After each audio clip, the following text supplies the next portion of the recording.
Today I'm going to start filling up some 5-gallon buckets and storing some food in large quantities. These are the oxygen absorbers, Mylar bags, got an iron, steel level. These are the food grade lids. They have the triangle with the 2 in it, so does the bucket. And this has a gasket seal on it. This is all important stuff here to help protect your food. The first food I'm going to store is going to be rolled oats, and I'll go through this procedure kind of fast. Most of you already know how to do this, but for those that don't, just give you a quick rundown in the procedure.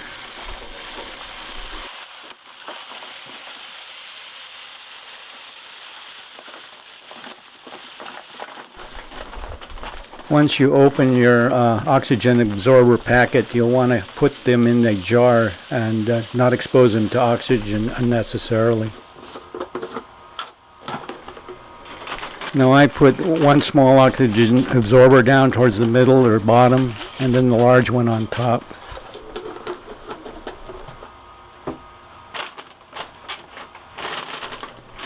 It's a good idea to clean these buckets with a chlorine and water solution before you start packaging your food. Now here I'm sealing the 2 ends of the Mylar bag, and I've got the hose to my vacuum sealer in the center. I'm going to use the vacuum sealer to suck out most of the rest of the air in the bag.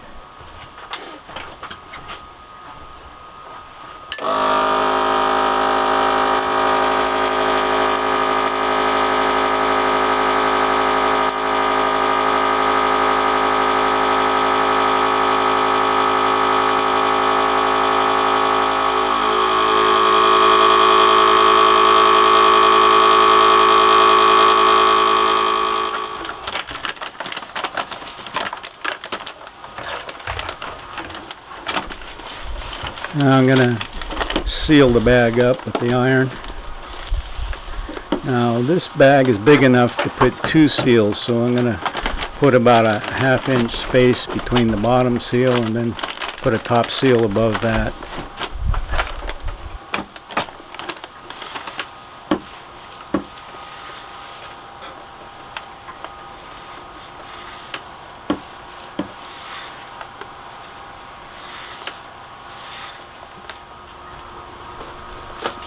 And I'm going to throw a couple of the small oxygen absorbers up on top here and along the sides of the bag. Give it another level of protection.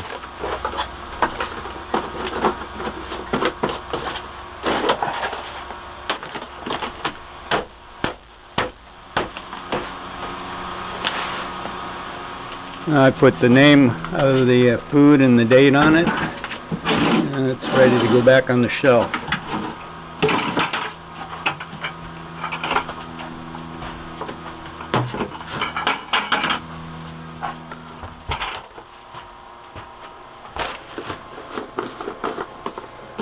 Now the next food I'm going to store is white rice. I'm going to go through the same procedure as before with this.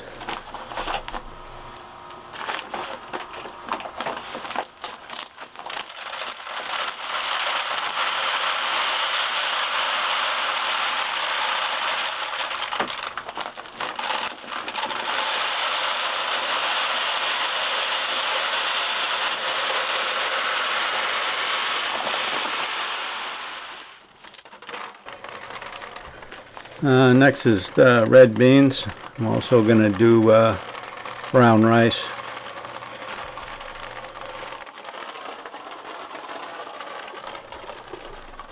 You're going to want to keep a supply of oxygen absorbers on hand.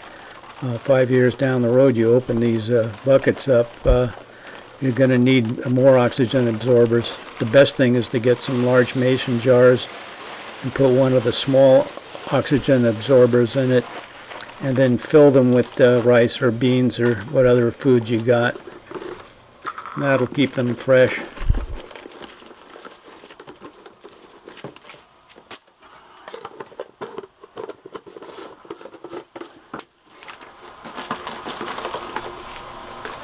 Next I'm going to store powdered milk. I didn't want to use instant milk because it's just fluffed up with air and make it dissolve faster. You don't get nearly as much milk as the non-instant, and I don't think it's a good idea to have air in the food that you're going to be storing. Probably applies to just about any instant food, whether it's rice or oatmeal.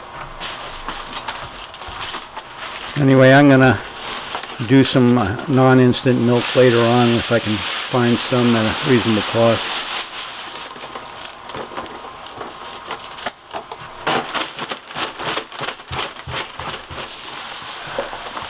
I'm going to be storing 50 pounds of salt. Salt's not only a necessary ingredient to maintain life as well as a good seasoning, but it's good for preserving foods, making brines and salting meats, and jerkies, and that sort of thing. So I want to have a large supply on hand because there's a lot of wild game here I'm going to need to do some smoking and preserving with. I'm not going to be using oxygen absorbers on the salt. The bacteria is not a problem, but moisture is. This will cake up to a solid brick in no time if there's moisture and humidity.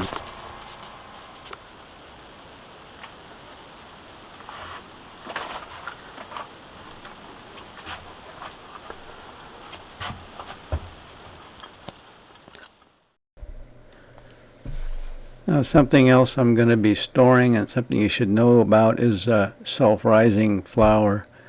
Self-rising flour is actually Bannock. Bannock's been used for hundreds of years as a simple form of bread. You can just add water to this and cook it in a fry pan or wrap it around a stick and cook it over a fire, and it makes kind of a form of bread. I bought a 25-pound bag of this for $10 at the local restaurant supply store. Pretty inexpensive and makes a lot of Bannock. I'm not sure how long it would preserve. Another thing you're going to have to know about is baking powder. Your flour and enriched flour, white flour, or wheat flour. You're not going to be able to do anything with it without baking powder. You're not going to be able to make bread or anything with it. But this stuff has a pretty short shelf life, and you got to be aware of that. So buy a lot of small cans of this. If you do open the can, put a desiccant in it before you close the lid on it. Shelf life's only around 18 months. And this stuff's also in your pancake mix and in your self-rising flour. So I'm not sure how long those would last. Probably maybe 2 years, sealed with oxygen absorbers, I expect. So I wouldn't count on pancake mix or the self-rising flour or anything with baking powder in it lasting too long. And try to buy the baking powder in a vacuum sealed container. If you want to find out if your baking powder is any good, put about a half a teaspoon of it into a cup of water, and if it fizzles a little bit, that means it's good. If it's just flat, that means throw it out. It's no good. It's got too much moisture in it. You should use some butter in your Bannock, some kind of binder, honey, egg, or butter, or shortening. I like to use butter-flavored Crisco because it has a 2-year shelf life without refrigeration. That's also an excellent butter substitute and a cooking oil.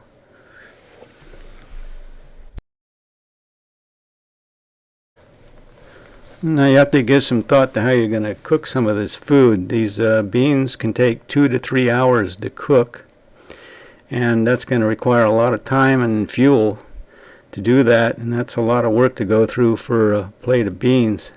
So I came up with a cooking system that I'm going to be using and save a lot of time. If an emergency happened, you're probably not going to have electricity or gas to cook with. And unless you have several hundred pounds of propane, you're going to have a hard time cooking a lot of these dried foods. So I'm going to recommend a different system for cooking, and that would be using the pressure cooker. This chart shows cooking with a saucepan compared to cooking with a pressure cooker. And you can see the black beans take 1 to 1.5 hours. Pressure cooker is 5 to 8 minutes. Soybeans are 3 hours. And with a pressure cooker, 12 to 15 minutes. Substantial saving in fuel and time. This pressure cooker I'm using is a little small. I find it takes a little longer than this to cook. But I do have a larger pressure cooker and a wood-burning stove that I can use to cook faster and larger quantities. This one is just nice for compact for transporting. Also, remember to soak the beans overnight to make them tender enough to cook.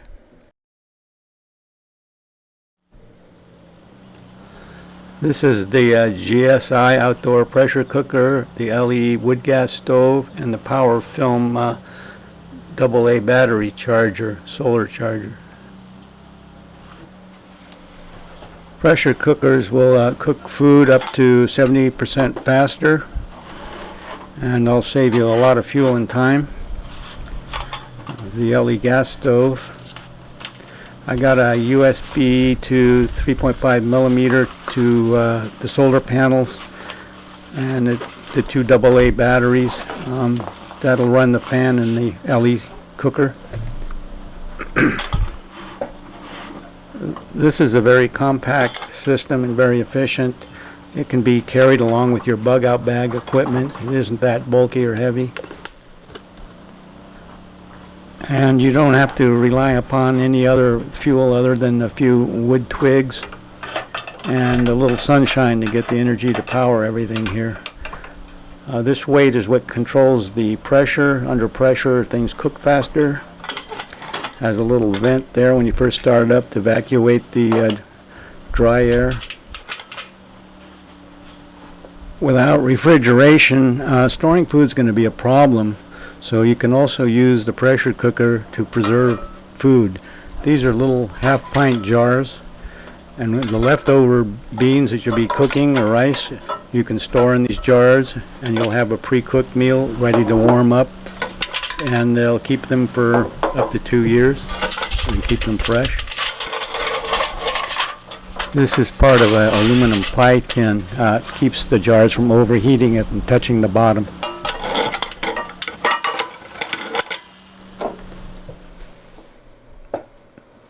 I only need to store water for medical purposes. I have this hand pump well here, and that supplies me with plenty of fresh drinking water.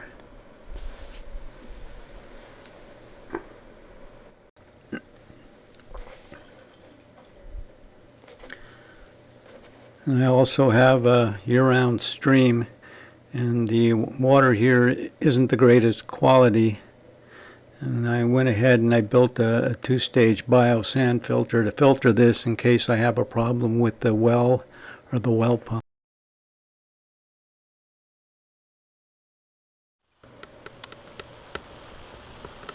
This is the bio-sand filter here. It does an excellent job of filtering water. I also use this to filter the well water because it has some sediment in it. And this is just for drinking. FedEx just delivered a box today of some foods that I ordered from Emergency Essentials, and I'm going to be adding them to my food supply. I'm just about finished. I've got just about a year's supply of food for 2 people here now. And I've got some powdered peanut butter. Looks like 2 cans of powdered peanut butter.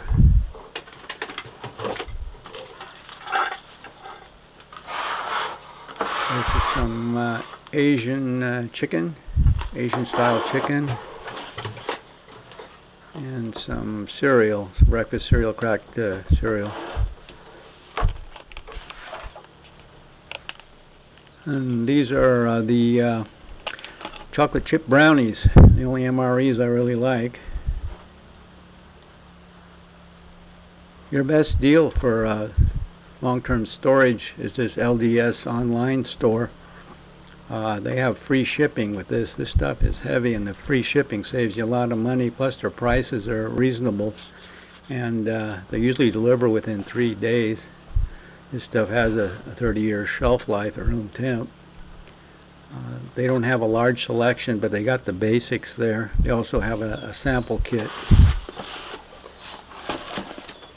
I picked up some stuff at the local restaurant supply. Now these are condiments that I use all the time in the trailer because I don't use refrigeration. If you open a bottle of ketchup or pickle relish without refrigeration, it's not going to keep long. But all of this stuff here will keep for a year or two, depending on your temperature. That's blackberry jam. I think I've got some ketchup, mustard, relish, honey, all the little basic stuff that you need to keep on hand. They're also good for backpacking. That's honey and some mustard. Backpacking, camping trips, that sort of thing. They're real handy for that also.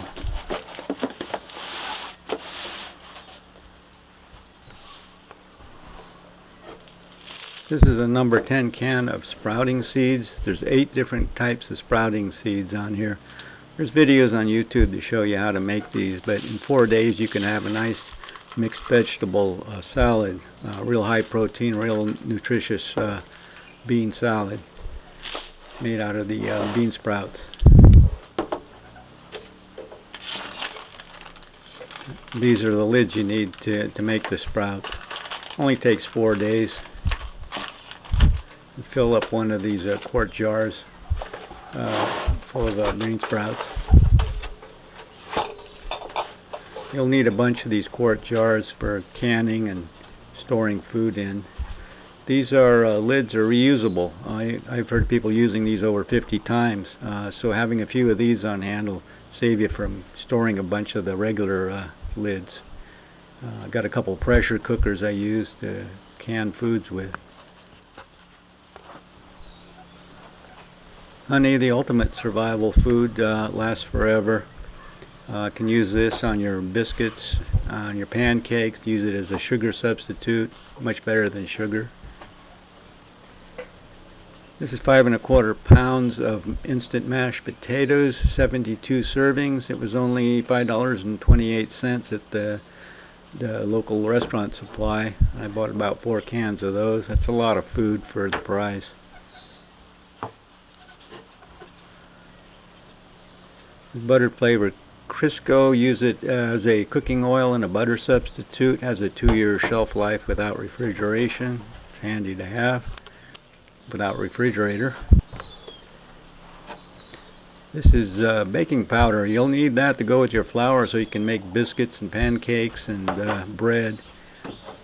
I originally bought a large one like this, and I found out once you open it, the stuff will go flat in about 30 days. So I'm sticking to using small cans of a lot of the things I'm storing, because keeping them sealed and stored in a small can is better than opening a large can. Now these have a lid on them, and what I do is would put a desiccant in here, not an oxygen absorber, but a desiccant to keep the moisture out, because that'll activate your baking soda and cause it to go flat. This will preserve it for a few months instead of 30 days. This is double acting powder. This is the desiccants you use. The double acting powder has aluminum sulfate in it, and it reacts with heat, and the baking soda reacts with water. You're not going to have yeast available, so your best option for making some kind of bread would be to make some Bannock. Everybody probably knows what that is. You're going to need some butter, in this place the Crisco, the butter flavored Crisco, some all-purpose flour, and some baking powder. Those are the ingredients you need. There's some discussion on YouTube about the proper recipe, and this is it. A cup of flour, a quarter teaspoon of salt, 2 teaspoons of baking powder, 4 teaspoons of butter that should be melted. In this case, it would be butter flavored Crisco, and a 1/2 cup of water.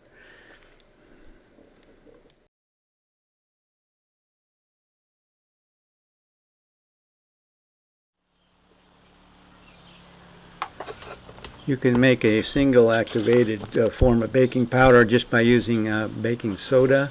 This has a long-term shelf life, a lot longer than your baking powder.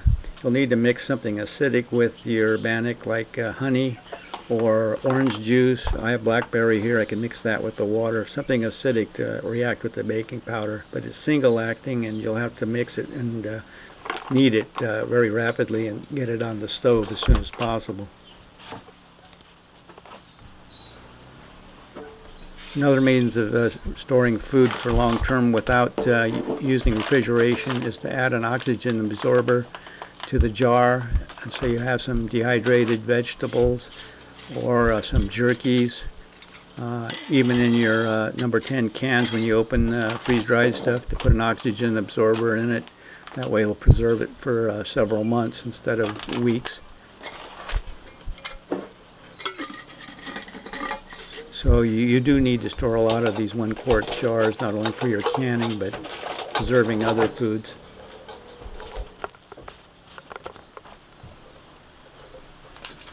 This is a treatment for dehydration, something that's handy to have around.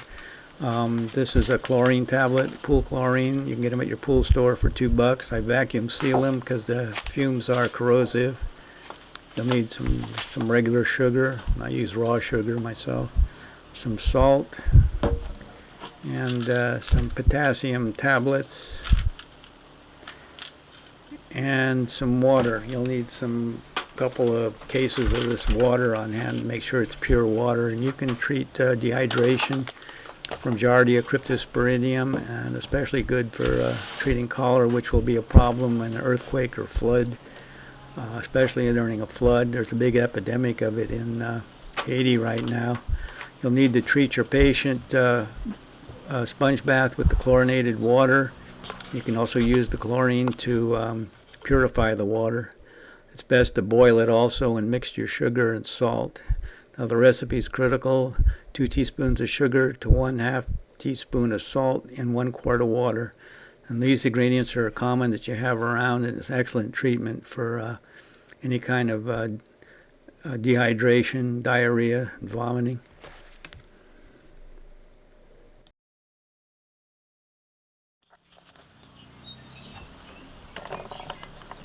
Spices are important. I got these at the dollar store because they're usually pretty pricey, and again, small containers. Once you open containers, the food goes stale pretty fast. So using all small containers on many things will make it a lot handier to have around and keep a lot longer. Bouillon, something else to have around. Chicken, tomato, and plain chicken, beef. Some hot sauce, stuff you're going to be eating off the land, wild edible plants and animals. Really not that tasty. Spicing it up and mixing it with some broths makes it taste a lot better. Got some freeze-dried coffee.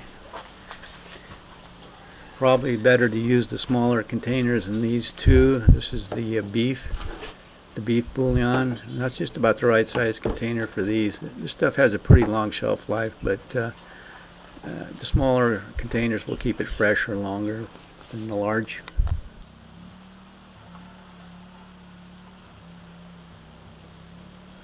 In part 1, I made up all these 5-gallon buckets with the Mylar bags and oxygen absorbers. I got over 200 pounds of food there. This is some freeze-dried foods, meats, vegetables. I've got some MREs, some Mountain House meals.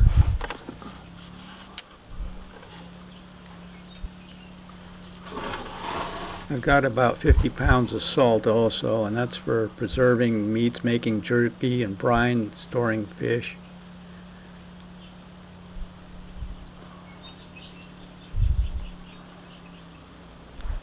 And this is what I've got in the 5-gallon buckets, again with Mylar and bags and oxygen absorbers.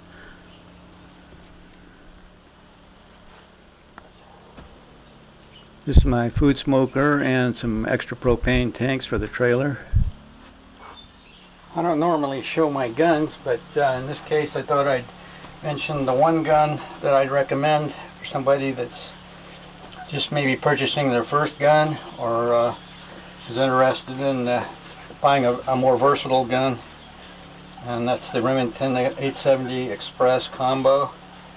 And the combo comes with 2 barrels, the regular 28-inch shotgun barrel. It comes with 3 chokes, the improved cylinder, modified, and full choke. I also have a turkey choke for this, for turkey.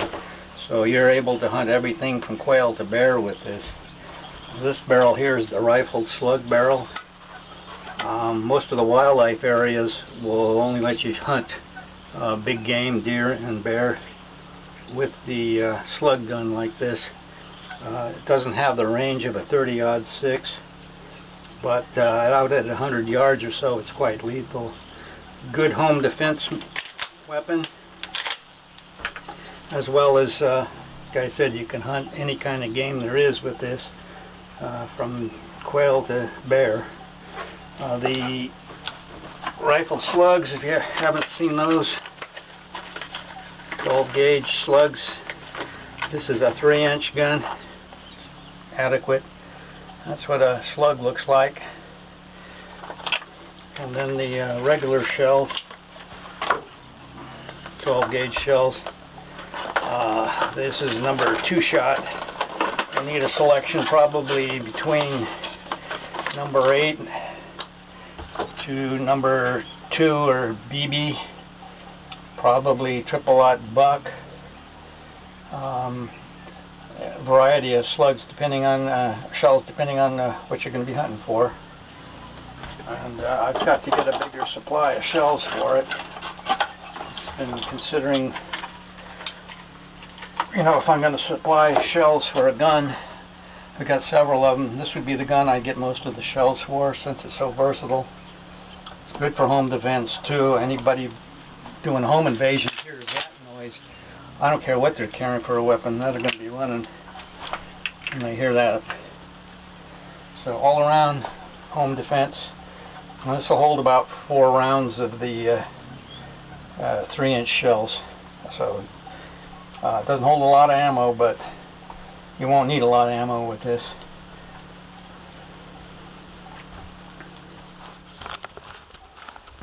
This is what the slugs will do at 100 yards with a 3/4 inch plywood.